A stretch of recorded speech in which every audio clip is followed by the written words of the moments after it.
A lot of this isn't going to make sense to you, and I'm sorry about that. I'm just gonna start at the beginning, with the house.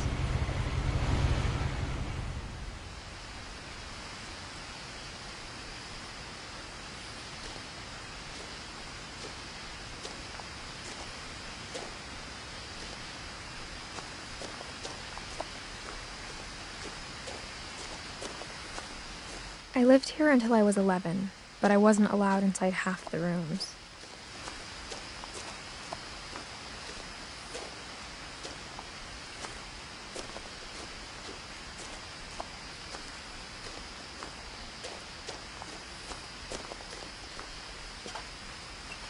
Inside the mailbox were bills from 7 years ago, marked urgent, open immediately.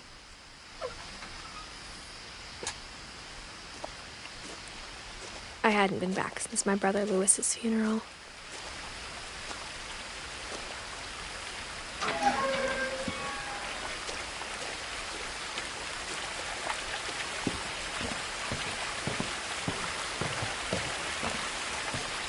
In her will, my mother left me a key, but didn't tell me what it unlocked. Maybe she thought I'd know, or she thought that the mystery would be enough to bring me back.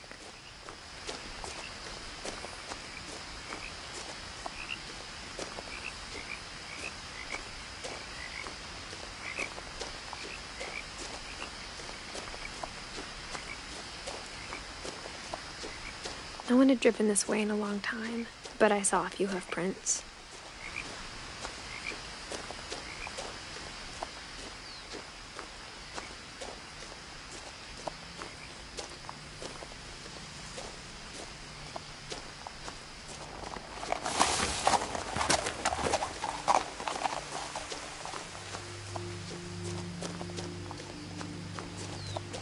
The truth is, even after I inherited the house, I never thought I'd come back to it. But now I had questions about my family that only the house knew the answers to.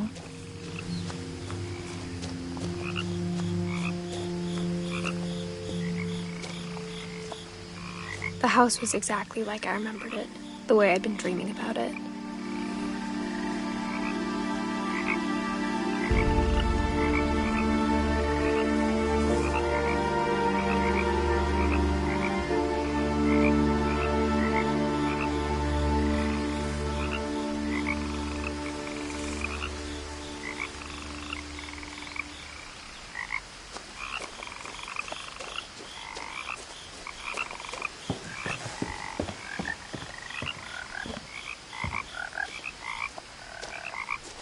I asked Edie once about the dragon in the pond. She said it had killed her husband. I was 6. It seemed like an odd joke to me, even then.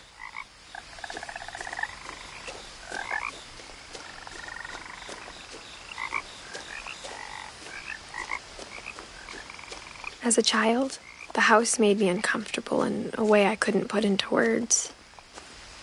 Now, as a 17-year-old, I knew exactly what those words were. I was afraid of the house.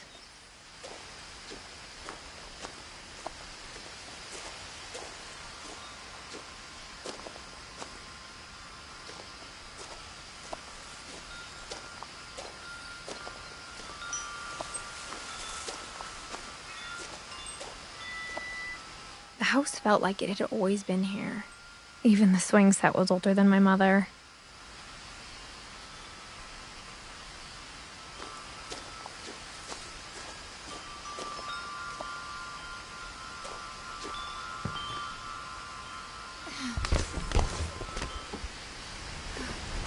Crawling through the doggy door used to be a lot easier when I was 11.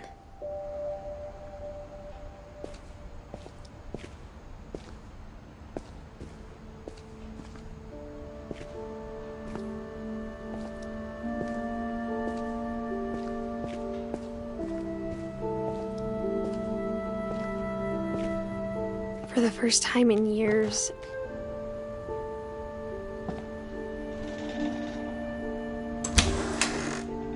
I felt like I was home.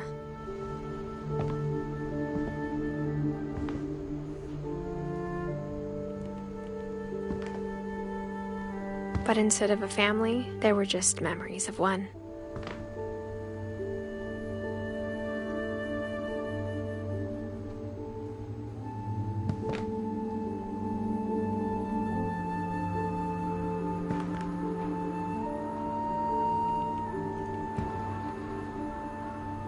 Like how after Louis started working at the cannery, we all got sick of eating salmon. Except our cat, Molly. Or how only one restaurant would deliver to our house, so we had Chinese a lot.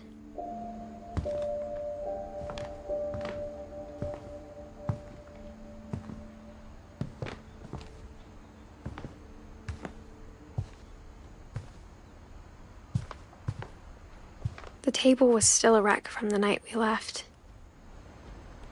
It was like a bomb had gone off, killing everyone but sparing the furniture.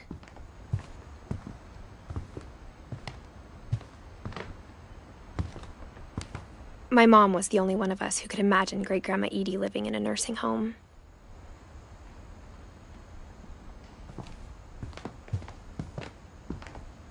Nothing in the house looked abnormal. There was just too much of it, like a smile with too many teeth.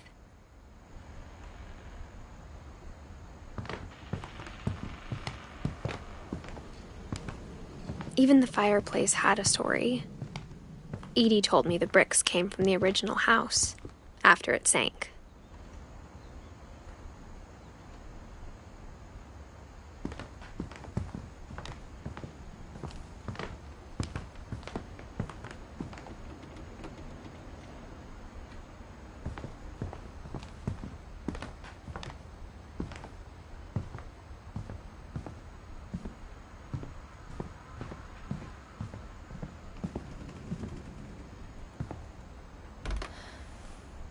Edie told me once that every Finch who ever lived is buried somewhere in the library.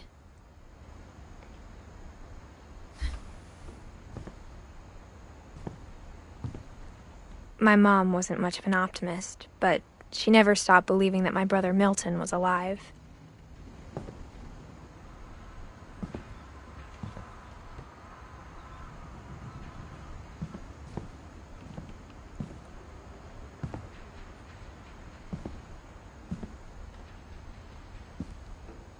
After Milton disappeared, Mom sealed up all the bedrooms. Then Edie retaliated and drilled peepholes.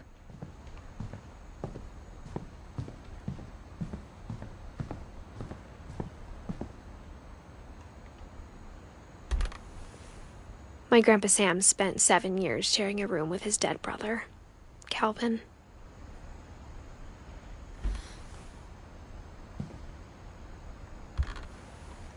As a kid, I just assumed every house had peepholes and sealed rooms you weren't allowed inside of.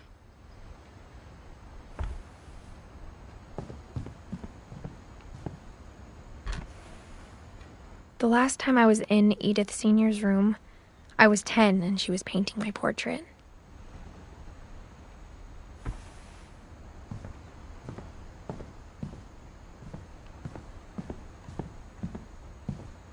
Whenever people ask me about my family, the first thing they always want to know about is Barbara.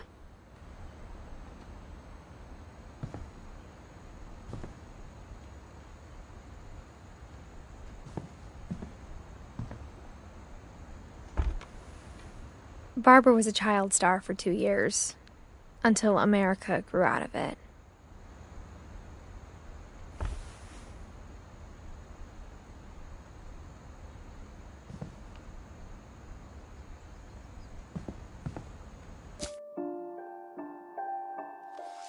Edie's father, Odin, built the original house.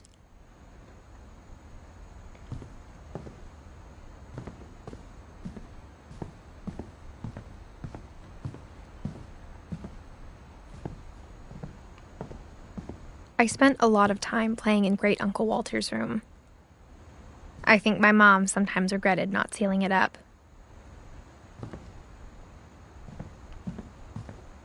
Louis told me there were secret passages, but I never believed him.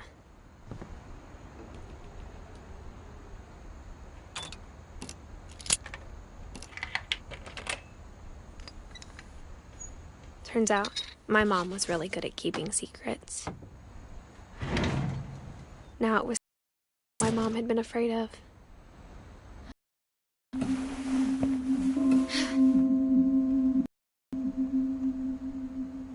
From the paintings on the wall, it was clear my brother Milton had been here before me.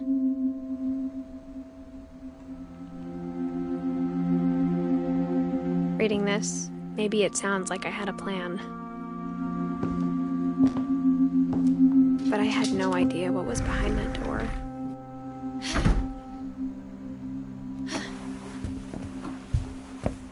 Just like I had no idea where all this was gonna lead.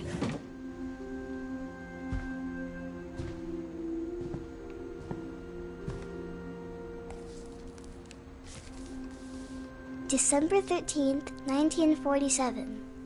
Dear Diary, I'll be gone soon, but I wanted to tell somebody about what's gonna happen. It started when Mom sent me to bed without dinner. I woke up and I was starving, so I looked around for something to eat.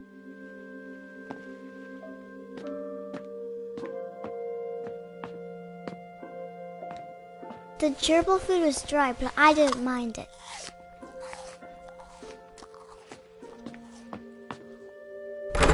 Mom, can I come out now? Sweetheart, it's late. Go to sleep.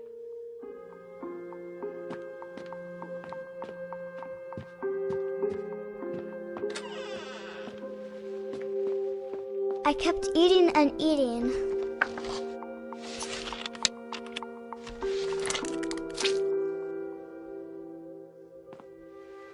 I ate a lot of things that night.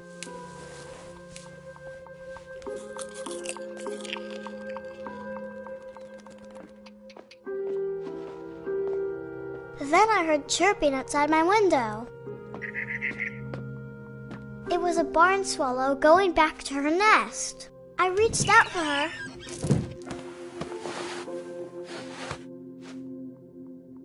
And suddenly,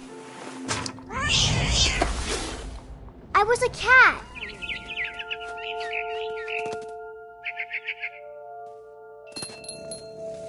I tried to be quiet, but the bird was really scared.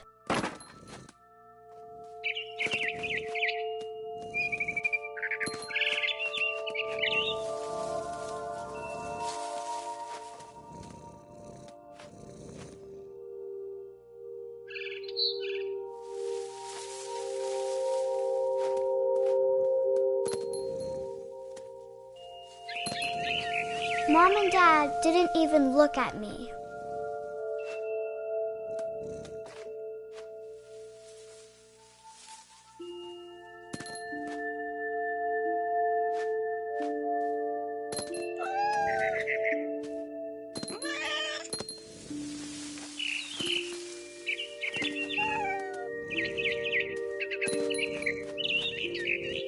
I jumped and I almost got her. I could tell she was getting really tired. Now I was up in the big tree. I promised Dad I wouldn't climb it anymore. All I cared about was eating that mama. I gobbled her up. And suddenly, I was an owl. First, all I heard was the wind. Then I heard little teeth nibbling in the grass.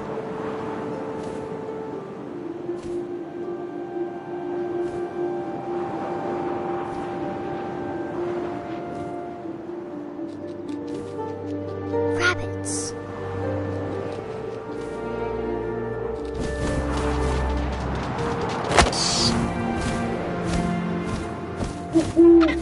I imagined his face looking up and seeing mine through my talons. I swallowed him up, and I didn't chew one bit. Then I flew off to find something bigger.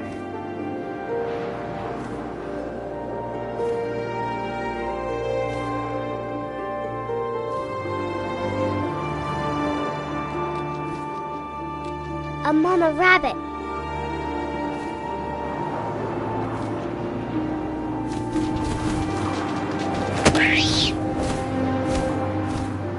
She was almost too big to carry. I started choking, but I couldn't stop eating. And suddenly, I was a shark.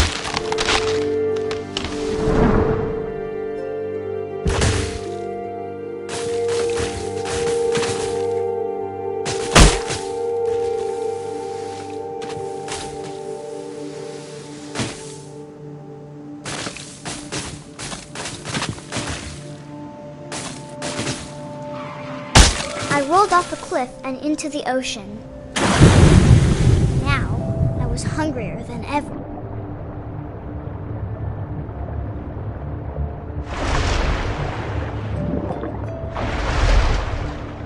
I wanted fat, juicy seals.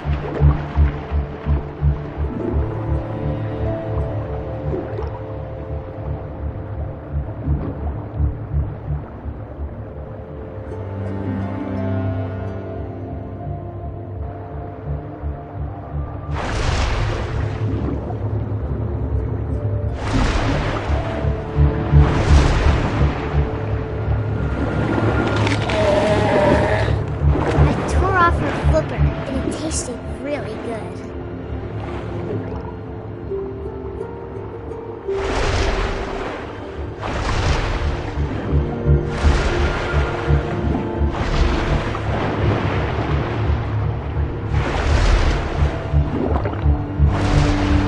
I grabbed on tight. When I was so hungry, I jumped out of the water.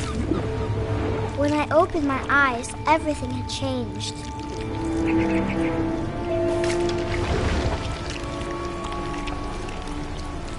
Now I was a monster, and I smelled people everywhere.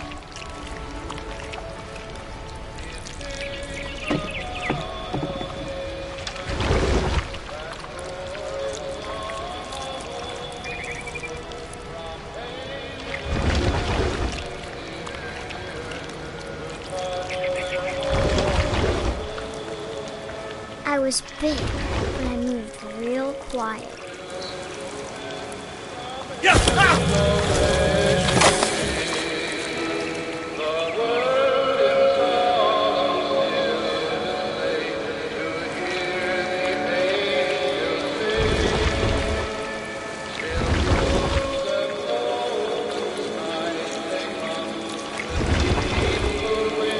I wanted to stop, but also I didn't.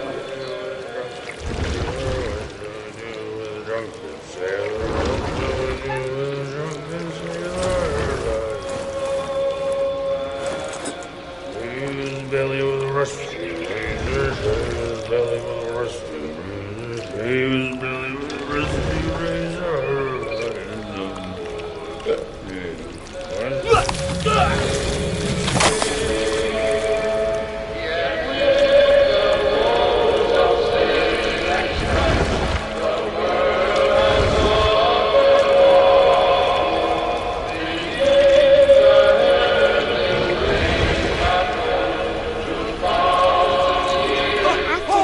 Passenger, I was still hungry, and to cross the water I smelled something I have, so I swam towards it.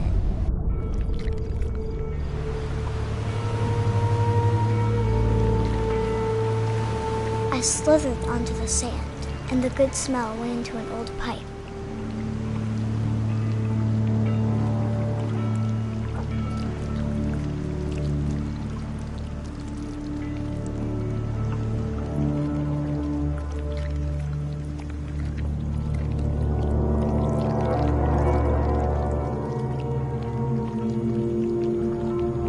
I got closer and closer.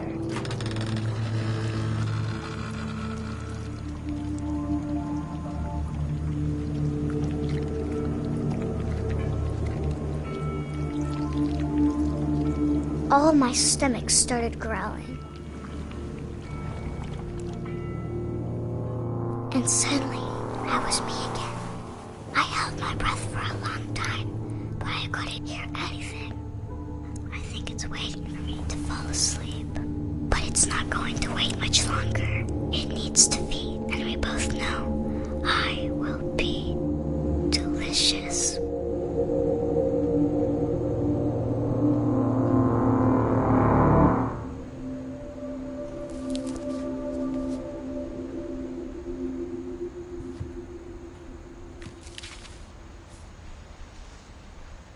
I'm not sure if I believed all of that, but I'm sure Edie would have.